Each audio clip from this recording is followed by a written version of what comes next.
Let's begin with the foundation, shall we? In 1973, the Department of Justice sued Fred Trump. Who's Fred Trump? Fred Trump is Donald Trump's father. Sued Fred Trump's company. Why? Because they were refusing to rent apartments to black tenants. Across dozens of buildings, employees were instructed to mark applications with a C for colored. How quaint. And to reject them. Here's the point. This is not a neutral business origin. This is a pattern of operating outside legal and ethical boundaries for profit. And this is Politics by Jake. Welcome to the Saturday show, the weekend show's Saturday edition. Welcome to 2026. Welcome to the fight. We have a big election coming up in November, and there is no time to lose in exposing the malady of existential origin and nature that is Donald Trump. Okay. And remember, those of you who have heard me talk about this before on this show, Fred Trump is definitely a character, and I'm reminded of a comment of the inimitable Mr. Wolf, that, quote, just because you are a character doesn't mean that you have character. Because Fred Trump was definitely a racist. In 1927, he actually made the New York Times because he got in a fight with someone at a Ku Klux Klan rally. 3 guesses whose side he was on. Believe it or not, they actually had those in those days. There was a resurgence of sorts of the Klan, and they had marches and they had rallies. They had one in Washington, D.C. It was huge. The New York Times reported it at that time. So this is the guy you're dealing with, okay? And filter this down to Donald Trump. And the important thing that you need to understand is that when people tell you who they are, and Donald Trump is telling you all the time who he is, or when you get reliable sources and multiple sources, I can understand maybe if you get 1 or 2. Even though for those of you who are Christians, I think there's something in the scriptures that said in the mouths of 2 or more shall every fact be established. When you get reliable sources, multiple reliable sources telling you who people are, you need to draw the conclusion. You need to make the inference, the obvious inference. It's going to help you because you're going to understand who these people are. And it will be much easier for you to understand the things I talk about because you will never have any more questioning whether this is true or not, or how could this be so, and so forth. You see? Okay. Now let's move forward. Donald Trump inherits approximately $413 million, transferred through shell companies and inflated invoices. And this has been described as outright fraud. Now here's the point. He did not build his wealth through disciplined enterprise. He received it through structured transfer mechanisms that were purposely designed to avoid accountability. Now, look what happened next. People have characterized what he did with it as wasting it. As you know, I am no fan of Donald Trump. I think he's an existential danger to the government and the people of the United States. But I would rather characterize this of saying he put it into several business enterprises and they didn't succeed. In other words, he was a bad businessman. He put it into something called Trump Steaks. That failed. And then he put it into something called Trump Airlines. That failed also.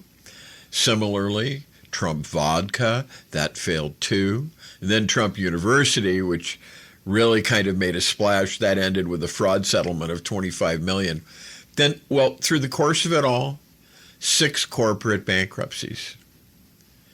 Here's the point. When trying to operate in a disciplined enterprise, the pattern with Donald Trump is failure. So in 2024, a New York jury convicts him of 34 felonies for falsifying business records. Here's the point. The pattern never ended.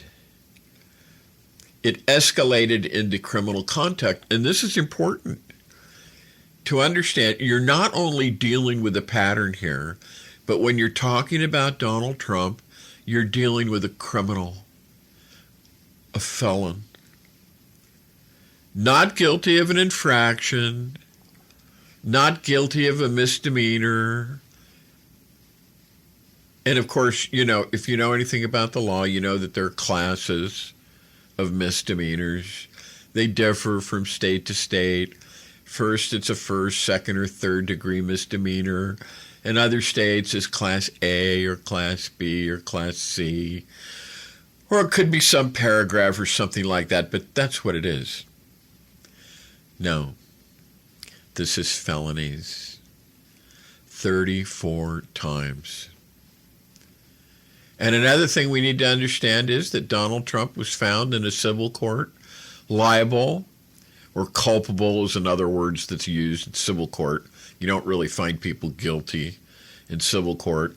Liable or culpable. You're usually talking about, monetary damages. It's a different language. So those are the words that you use, but for sexual assault. And when the judge was interviewed after the case, the judge observed that in a criminal trial, the actions of Donald Trump, if presented to a jury for consideration, would be found to be the equivalent of rape. I say again, rape. And much more could be said. But I provide this information to you so you have an idea of who it is that you're dealing with and who it is that you've always been dealing with. And as I say, thanks to the research methodologies that the internet has made available, you can check all of this stuff. You don't have to go by what I say. But when you do, you'll find out that the things that I'm saying are correct and that I'm giving you good information. This is who this guy is. Trump's signature business and political tactic is the threat. He's stiffed lots of contractors, dared them to sue. He threatened, and then he backed down. Wall Street gave it a name. They called it TACO, an acronym that means Trump always chickens out. This is not strategy, though. This is reactive. It's short-term administration followed by retreat. Now, scale that behavior, okay? You have a sitting president threatening entire populations, 93 million people in Iran, for example, and then backing off within hours. Here's the point. This isn't negotiation. This is impulse behavior applied at the level of international relations. So let's move to U.S. conduct globally, okay? A study published in The Lancet examined sanctions from 1971 to 2021. The conclusion, tens of millions of deaths and humanitarian impacts linked to those kinds of policies. Let's make this concrete, shall we? In Iraq, the U.S. invasion destabilized the country. It created long-term conflict and reshaped the region. This is not policy. This is structural destabilization. Venezuela, sanctions have restricted access to global financial systems, contributing to economic collapse and shortages. We are not just influencing governments, we are inflicting pressure directly on populations. Cuba and Iran, sanctions limit access to food, medicine, economic stability. Currently, according to the best information I have, in Cuba, there are blackouts 22 hours a day, 20 to 22 hours a day. And the point is, this is economic leverage applied to human survival. Now, the whole idea of this, and personally, I think it's problematic. Maybe it sounds good on paper. I don't know. But I want to say to you that there's a method behind the madness. May not be a great method. I think that's probably true. But the idea on paper is to dismay and discomfort and inconvenience people so much that they will rise up against their government and they'll change it. And like I said, this can be problematic for many reasons. The idea amongst the common people of leader worship, the collective psychosis, which I call the Jungian thing. You've heard me call it the Jungian thing before. Religious indoctrination combined with an apocalyptic worldview makes this much more difficult because basically you've indoctrinated the common people, the ordinary man in the street, with one of the most powerful forces on earth, which is apostate religion. It's the same way with the Jews. It's the same way with the evangelical Christians, the same way with the Christian Zionists. Many of these are MAGA. And they look at the things that are going on in the Middle East with just an entirely different view. Basically, they're, as I've said before, they're looking at the book of Ezekiel, somewhat the book of Daniel, and the book of Revelation. They're not listening to Politics by Jake. So this concept, which is to inflict and inflict upon the people of the country such, that's being attacked, such grievous economic and personal deprivation that they will rise up to overthrow their government, is, as I said in the beginning, problematic because of these reasons that I just explained to you. And when you hear policy, understand this, okay? These are actions with measurable human cost. They're problematic, as I said. Clearly, they don't really work. They're not working in Iran. I could tell you what does work in Iran. We've talked about that on the show, but this ain't it. These things generally don't work except in the most egregious of circumstances. The comment is made that even though Germany was bombed back into the Stone Age, Hitler, who had the same affliction that I accuse Donald Trump of, which is malignant narcissism, Hitler held the German people in the palm of his hand, and he had them. So the saying goes, until he put a bullet in his brain in that bunker in May of 1945. So maybe that policy, maybe it needs to be rethought. And at this point, let's take a break. We'll be back, and this is Politics by Jake. And now here's a word from one of our sponsors, Twain Consulting.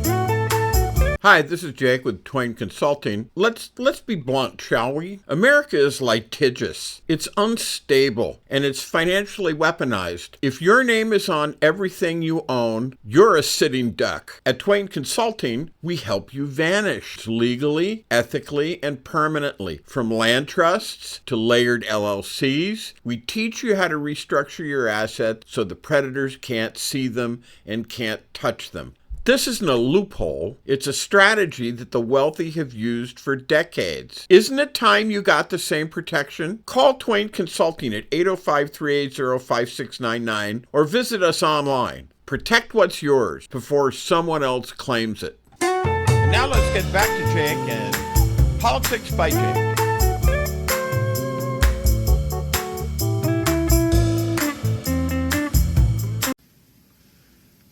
All right, and this is Politics by Jake. Welcome back.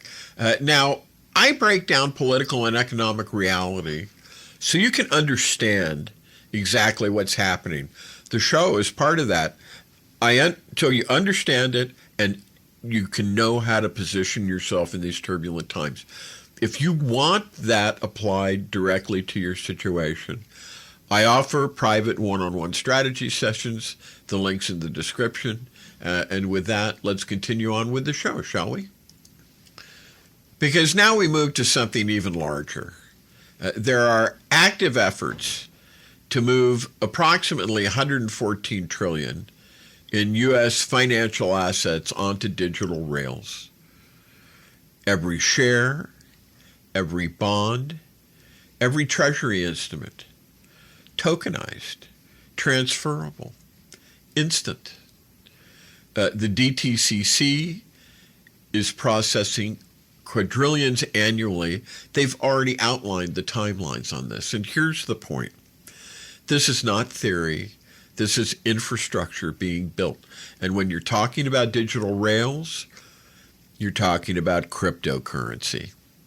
And let me stop here for a second because I want to make sure we're all on the same page. When people talk about cryptocurrency or crypto, digital assets, putting money on digital rails, sounds complicated, but it's actually not. At its simplest, crypto is just this. It's a way of recording ownership, who owns what, on a digital ledger. That's it. Except instead of a bank keeping the record or a brokerage firm keeping the record, you have a system, what they call a blockchain, that keeps the record. And that record can be transferred instantly. Now, here's where it becomes important. Right now, if you own a stock, and I'll be having a segment on the show later on where we talk about the stock market, and it's not a good segment. You guys who invest in the stock market won't be happy about it. But anyway, getting back to what we were talking about, right now, if you own a stock or a bond or a treasury, there are layers in between you and that asset. There are brokers, there are clearinghouses, there are settlement systems. And one of the biggest of those is the DTCC, which I mentioned, the Depository Trust and Clearing Corporation. They process hundreds of trillions of dollars a year. Every time a stock is bought or sold, it runs through systems like that, you see. Now, when people talk about putting assets on digital rails, here's what they mean. They mean taking all of those assets, the stocks, the bonds, the securities, and turning them into digital tokens that can move instantly across a network. And here's the point. Instead of trades taking days to settle, it happens immediately. Instead of going through multiple institutions, it moves through a digital system. Now that sounds different, and it is. But here's where you need to understand the implication. If those assets are all moving through a small number of digital systems, then whoever controls those systems controls the flow. And let me say that again, because this matters. Stay with me now. If everything runs on the rails, then the rails become the power. And that's the part that people are not being told. Now, the critical fact, that flow consolidates through very few channels.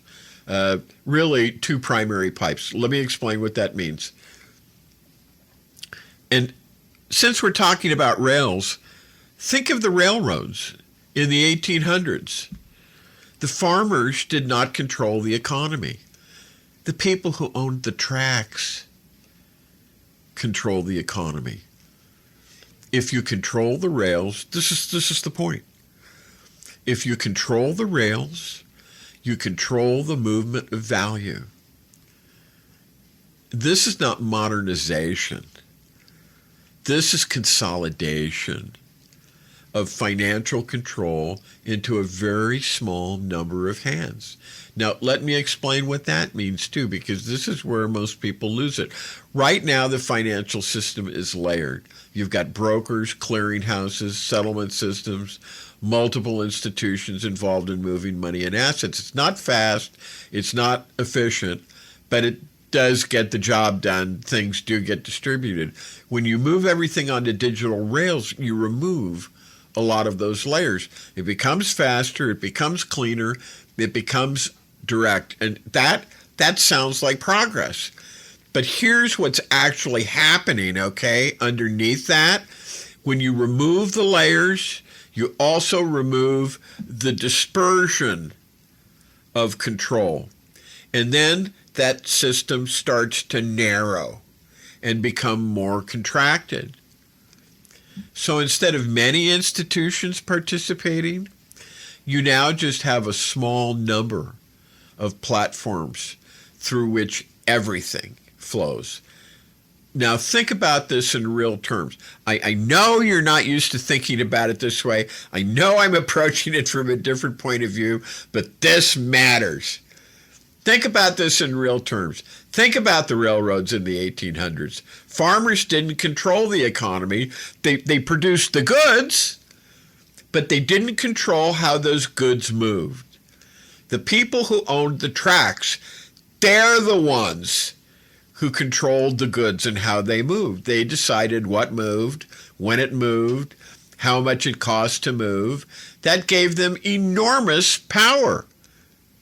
Not because they produced anything, they didn't. Maybe the rails, but because they controlled the movement. Now, bring that forward. If stocks and bonds and financial assets all move through a small number of digital systems, then those systems become the equivalent of the railroads. And here's the point. If you control the rails, you control the movement of value. If you control the movement of value, you don't just participate in the system, you dominate it. Now, let's be very clear, okay, about the conclusion of this. This is not just modernization. This is not just efficiency. This is not just technology catching up with finance. This is a methodology of control. This is consolidation to a very small number of hands. And the people moving this forward are not neutral actors. They know what this is, and they're positioned to benefit from that control. That's why they're there. And once that happens, everything else starts to follow from it.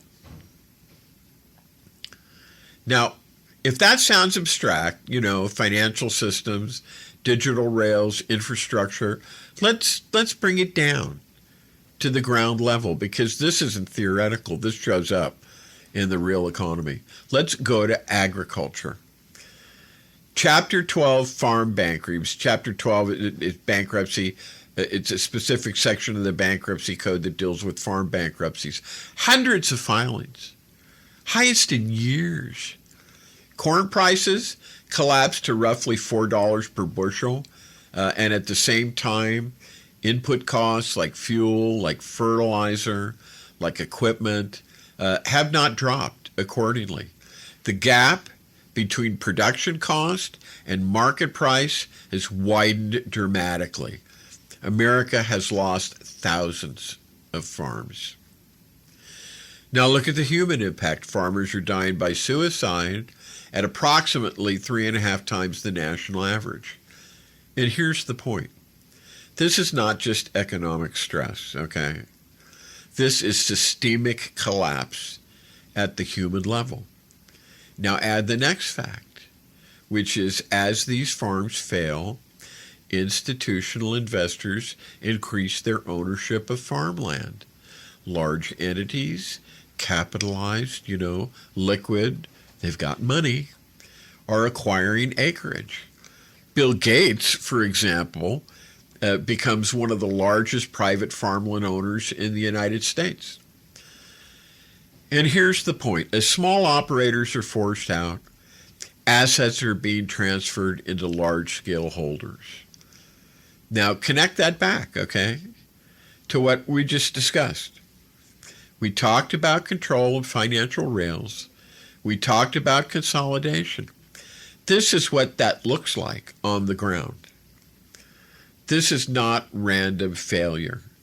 This is transfer of ownership under pressure. Now, if that were happening in isolation, you could say it's market conditions. You could say it's cyclical, but it's not happening in isolation. At the same time, you have thousands of stock trades occurring in compressed periods, positions taken just before policy decisions, investments. I've talked about this with regard to why the legislative contingent of Republicans that controls Congress and the other palace courtiers and the other hangers-on, what motivates them to support Donald Trump so that he seems to move through all of these scandals that he creates. And you know what the saying is about Donald Trump: everything Donald Trump touches dies. And it's true. How is he able to do it? People in these positions of power, people with access, they're benefiting from it. And this is one of the ways. Stock positions taken just before policy decisions. Investments aligned with companies directly affected by those decisions. NVIDIA.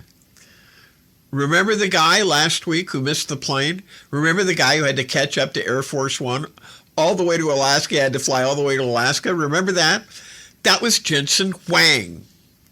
He's the CEO and co-founder of NVIDIA.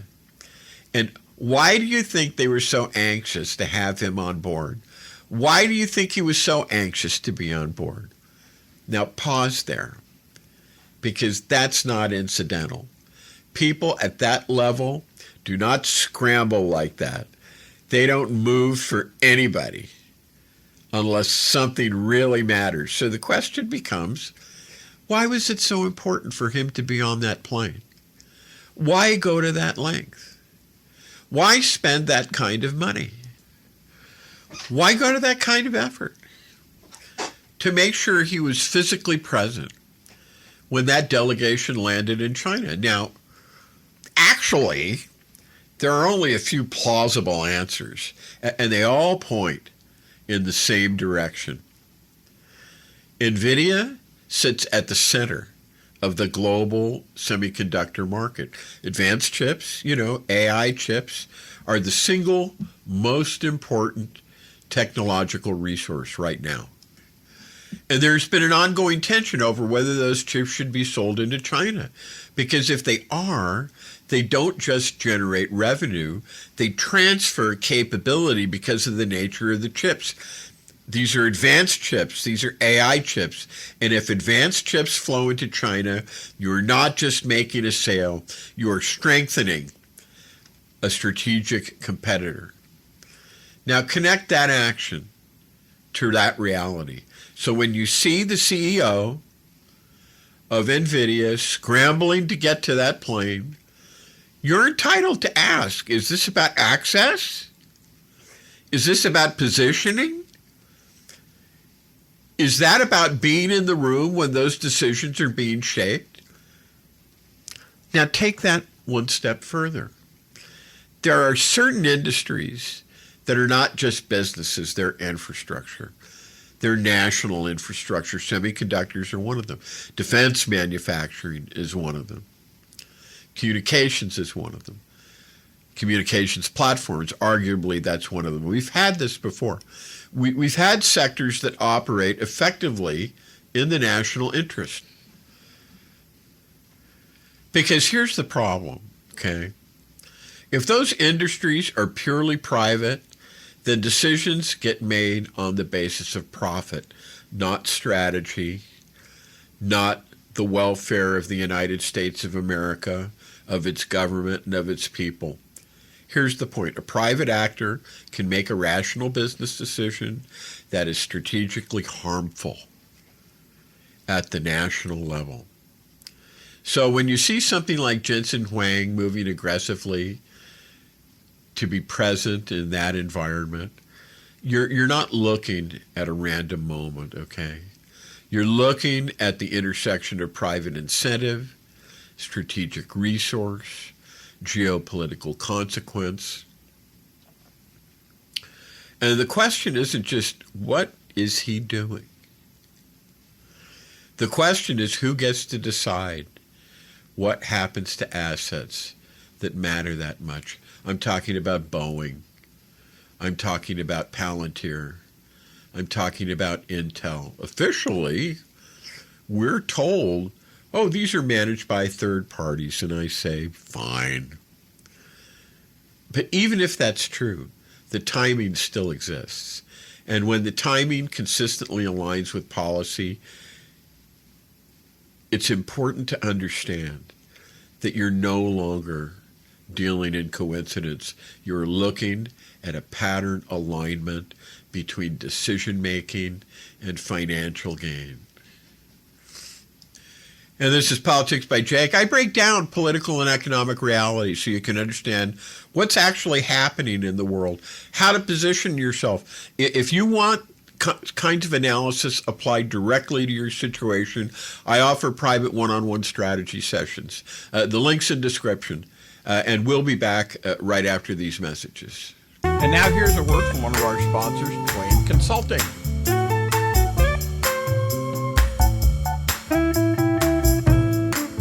Hi, this is Jake with Twain Consulting. Imagine, if you will, having the power to disappear from the prying eyes of creditors, identity thieves, nosy strangers, all while protecting what you've worked so hard to build. That's what virtual invisibility offers. It's not magic. It's smart legal and business strategy to shield your assets and privacy so you can live free, confident, and in control. Most people think that asset protection is only for the ultra-wealthy, but it's for anyone who wants peace of mind and financial security, including you.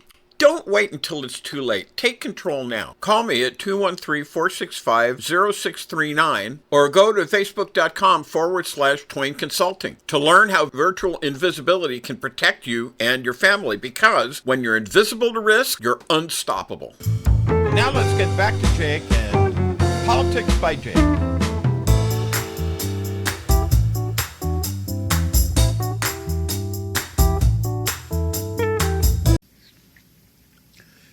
And we're back. This is Politics by Jake, and we're talking about some really heavy, really important things. And what I got us up to the point of is that you're looking at pattern alignment on this trip to China, which, by the way, if you watch my clips, the clips are performing very well on YouTube. I also have some of them on Rumble, but not so much. Facebook, Instagram. Go to Politics by Jake there, and you will see those things. A lot of people are watching them. A lot of people are talking about them. And I don't merely say that because I'm trying to go for self-aggrandizement here, but because people realize that something's going on. That's why we're talking about this a week after the trip at greater length. Because what you're looking at here with these 16 technogarchs, these 16 oligarchs, these rich businessmen, you're looking at pattern alignment between decision-making and financial gain. And when the country is involved, that matters. You can't play that the same way. And if that's happening, you've got to realize it, and you've got to understand it. You've got to position yourself, which is, of course, why I offer the one-on-one private strategy sessions, but so that as a country, as an informed citizenry, we can understand the differences between what's going on. Now, okay, moving on. Let's move from markets into something even more direct, because this activity doesn't stop at financial activity. It extends into the use of public money. Here's what's being alleged and described. Donald Trump is currently taking, the figure I have is 1.776. Call it 1.8 billion. Call it an even 1.8 billion. in taxpayer funds. And this is going on literally right now, and the information is sketchy. Some people are saying it passed. Some people are saying it was rejected. Some people saying that the House went and did it overnight so that the people wouldn't know. Usually sources are more concrete than this, but I'll just tell you what I know. Having said that, Donald Trump is taking approximately 1.776 1776. Do you get it? In taxpayer funds, yes, the number is 1776, and he's pulling that money out under his authority. He is then placing that money under the control of a board of 5 individuals. These are people that he selects, okay? Now let's stop there and let's just focus on the point. This is not standard appropriations. This is not ordinary budgetary process. This is centralized discretionary control over taxpayer money by the executive. Now, look at what is being claimed about how that money is going to be used. That board, which is called the Truth and Justice Board, that board distributes those funds to individuals connected to the January 6th events. And you might say, oh, he's going to pay off the cops and the other people who were injured. No, that's not it. It's going to be distributed to the people who carried out the actions in support of Donald Trump. And the claim goes further. And this is what it is. There is no requirement to publicly disclose who receives the money. There is no requirement to disclose how much each person receives. There is no clear criteria explaining how recipients are selected. Now stop again. Here's the point. This is not transparent governance. This is opaque distribution of public funds. Now, take the next step. What message does that send? Donald Trump is sending a very clear message. If you support me, if you act on my behalf, you may not only receive a pardon, and they have. He's pardoned them all. And he's pardoned all sorts of corrupt businessmen. You may not only receive a pardon, you may receive a payout. This creates a pay-to-play structure that is tied to political loyalty. He's like building his own army. Now, let's make the comparison explicit because this matters. Ask yourself, okay? If a different president, Obama or Biden, for example, had taken nearly $2 billion in taxpayer money, placed it under, and of course, there's going to be lawsuits on this, but this is what's happening. Placed it under the control of hand-picked individuals and directed it towards people who supported him politically, who helped him try to overthrow the government because that's what it is. What would the reaction be? You already know the answer to that. You don't need me to tell you that. So here's the point. Standards are being applied selectively, and selective standards destroy accountability. Now, let's widen the lens, okay? This is not an isolated issue. There are additional claims. Individuals convicted of fraud are avoiding prison after making political contributions to who? To Donald Trump. People who fail to pay employee taxes, like FICA, like Social Security, being pardoned after financial support flowed into political channels. International actors involved in narcotics trafficking being pardoned under unclear circumstances. Now, we're not speculating about motives here. We're looking about actions, okay? We're looking about timing. We're looking about patterns. And here's the point. When pardons, money, and political support begin to align, you are no longer looking at isolated decisions. You are looking at a system of exchange. Pay to play.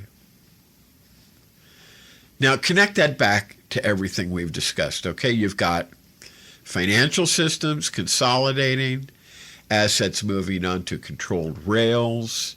You've got industries under pressure, transferring ownership, policy decisions aligning with financial gain, and now you have public money being directed without transparency. You have pardons and benefits aligning with political loyalty. The final conclusion is that this is not neutral governance. This is not standard political disagreement. This is the use of power to reward alignment and consolidate control. And once that begins, it doesn't stay contained. It expands. I'm Jake, and this is Politics by Jake, and I break down on this show political and economic reality so you can understand what's actually happening, how to position yourself. If you want that applied directly to your situation, I offer private one-on-one strategy sessions. The link is in the description. Let's take a break and have a couple of messages, and then we'll be back. And this is Politics by Jake. And now here's a word from one of our sponsors, Twain Consulting. Hi, this is Jake with Twain Consulting. Let's be blunt, shall we? America is litigious. It's unstable, and it's financially weaponized. If your name is on everything you own, you're a sitting duck. At Twain Consulting, we help you vanish legally, ethically, and permanently. From land trusts to layered LLCs, we teach you how to restructure your assets so the predators can't see them and can't touch them. This isn't a loophole. It's a strategy that the wealthy have used for decades. Isn't it time you got the same protection? Call Twain Consulting at 805-380-5699 or visit us online. Protect what's yours before someone else claims it. And now let's get back to Jake and Politics by Jake.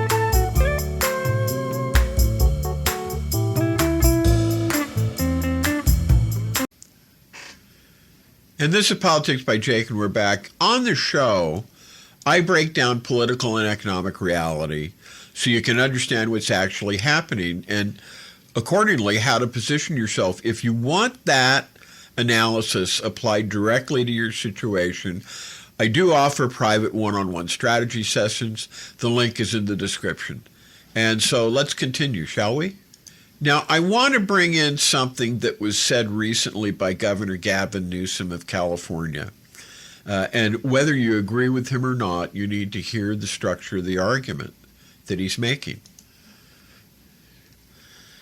Let's start with the claim. Newsom says that Donald Trump, and we talked about this, in the last segment, Donald Trump is taking approximately $1.776 billion in taxpayer money.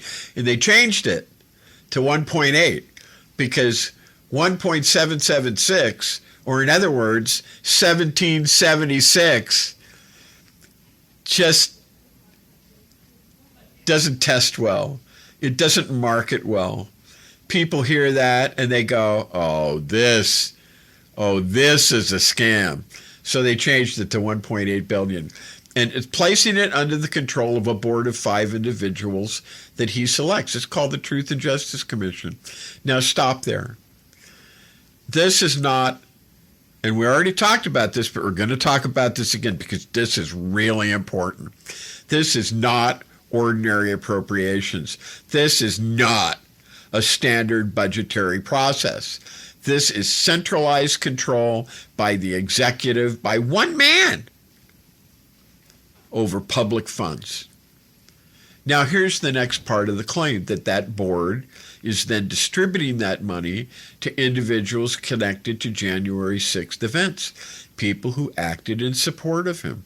And according to the argument, there is no requirement to disclose who receives the money, no requirement to disclose how much they receive, no clear criteria for how recipients are selected. Now stop again.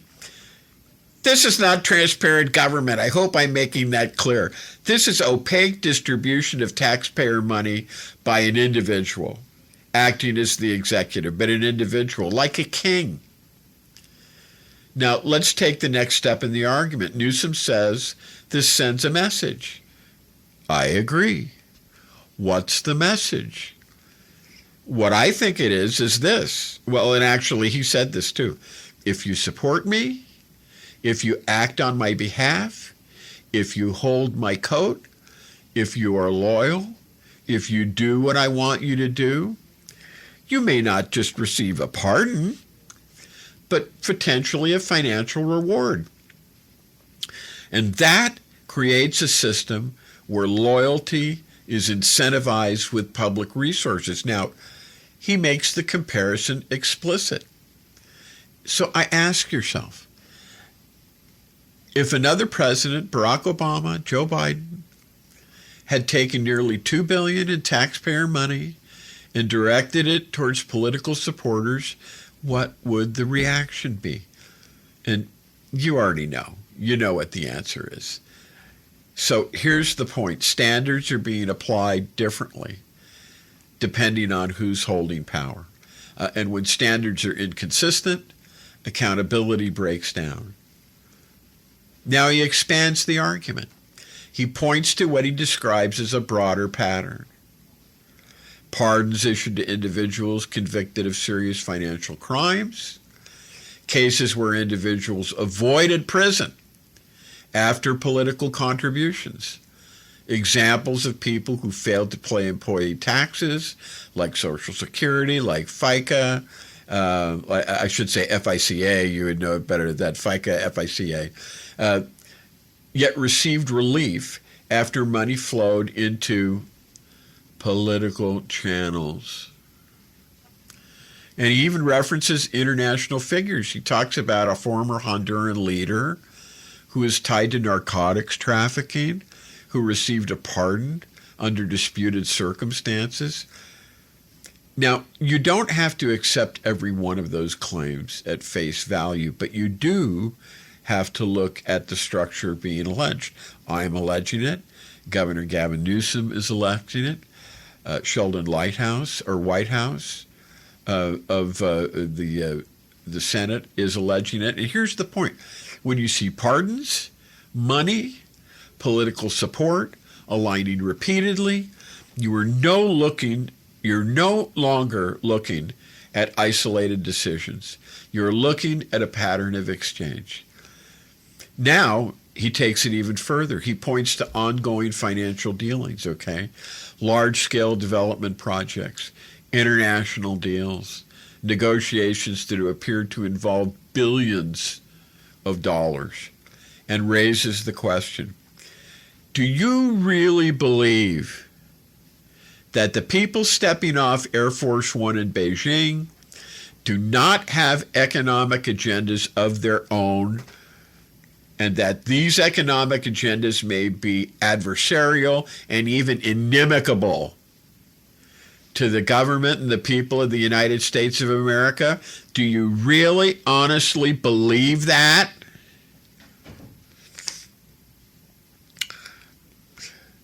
I mean, it's almost understating the situation to say that, public office and private financial interest may be overlapping here. And then he brings it back to something even more basic. Ordinary people putting deposits down on products they never receive, financial ventures that fail to deliver, this is Donald Trump, promotional schemes that don't materialize. This pattern, as he describes it, exists at every level, from the largest international deal down to the smallest international transaction. I was just looking at a platform, I think it's Instagram, where there's some guy or some company, and they're selling information on legal decisions where companies have to pay out money because they've been doing things that weren't legal. This is exactly what I'm talking about. Now, he closes with the broader warning. He says this, we are on a trajectory towards serious problems unless this is confronted. And that includes people within the same political party speaking out. Now, whether you agree with Newsom or not, that's not the immediate question. The pertinent and immediate question is, do you understand the structure of the argument being made? The claim is not just corruption. The claim is a system in which political power, financial reward, and personal loyalty are becoming interconnected. And if that claim is even partially true, then the implications are not small. They're systemic. And this is Politics by Jake, and we'll be back. And now here's a word from one of our sponsors, Twain Consulting.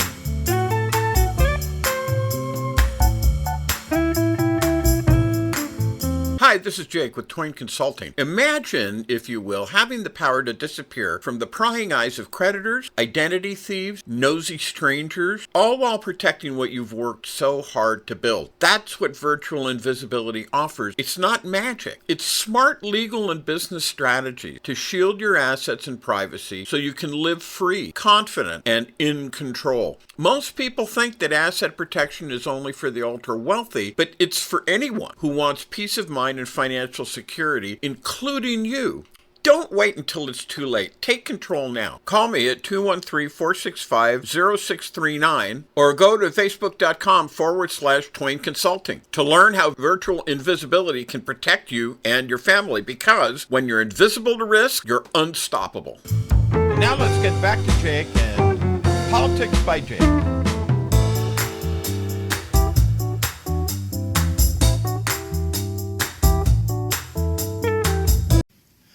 And this is Politics by Jake.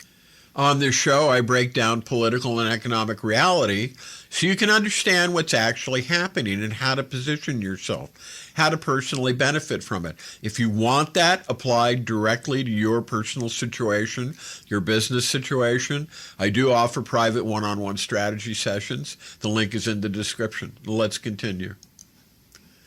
So, in conclusion now, let's step back for a moment, shall we? And let me tell you what I think you're actually looking at. Because we've gone through example after example.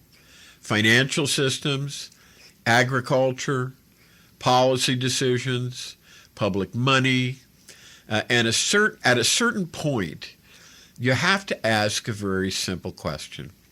What do all these things have in common? And here is what I propose is the answer. They all point in one direction: the use of government power and institutional authority to enrich private actors at the expense of the system itself. And if that's not plain enough, let me use a plainer word. Let's call it what it is. It's plundering of the Treasury.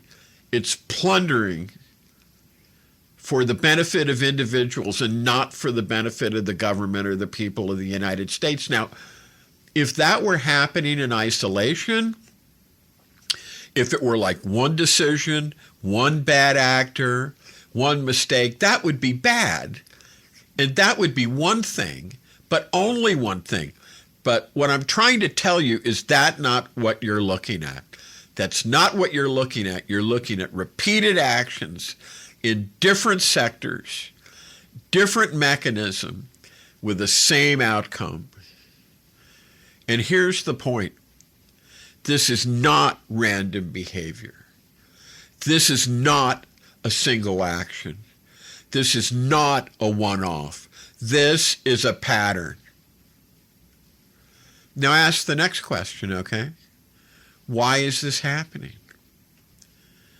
Because there are people right now who have the authority to stop it. Congress has oversight authority. The House is where all financial appropriation bills begin. Congress controls appropriations. Senate, of course, gives advice and consent. That's its traditional role. Congress has the power to investigate, to subpoena, to block, to intervene. And yet, you have a Republican Congress that is in large part unwilling to act, not unable. They can do this. This is their mandate. This is their job, but unwilling to act. Now, stop there, okay? Here's the point. This is not just about one individual. This is about a system of people who have the capacity to intervene, and yet who choose not to.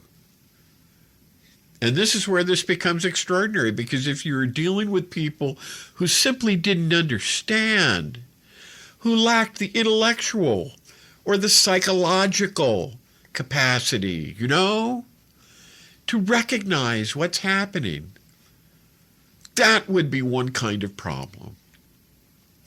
But that's not what this is. These are people who very well do understand. They have the training, they have the experience, they have the access, and they have the information. And they are allowing it anyway. So this is not incapacity that you're looking at. The point is, you're looking at choice. Now, once you understand that, you have to confront the consequences, because systems like this do not correct themselves. They don't quietly resolve. They don't drift back into balance. They continue until something forces an accounting. And that's where the historical analogy comes in. After World War II, you had the Nuremberg trials, tribunal. Now, understand what that was. It was not just punishment. It was exposure. It was the public presentations of actions, decisions, change of responsibility, so that the world could see clearly what had been done. Now, I'm not using that term casually. I know what it means, and I'm not using it lightly. But the principle matters. And this is the point. When you have a systemic abuse of power, there must be systemic accounting. Whether you call it Nuremberg-style proceedings, whether you want to call it truth and reconciliation, whether you want to call it congressional investigations, the label is less important than the function. The function is this: to lay out in full public view what happened, who was responsible, how and why it was allowed to occur. Because if you don't do that, if you don't expose it, if you don't make it visible, it will happen again and again and again. And so what we're looking at is not just a policy disagreement. It is not just partisan conflict. It is the use of power to extract, to protect, and to avoid accountability. And when that reaches a certain level, there must be an accounting. Not for revenge, but so that the system itself can survive. And this is Politics by Jake.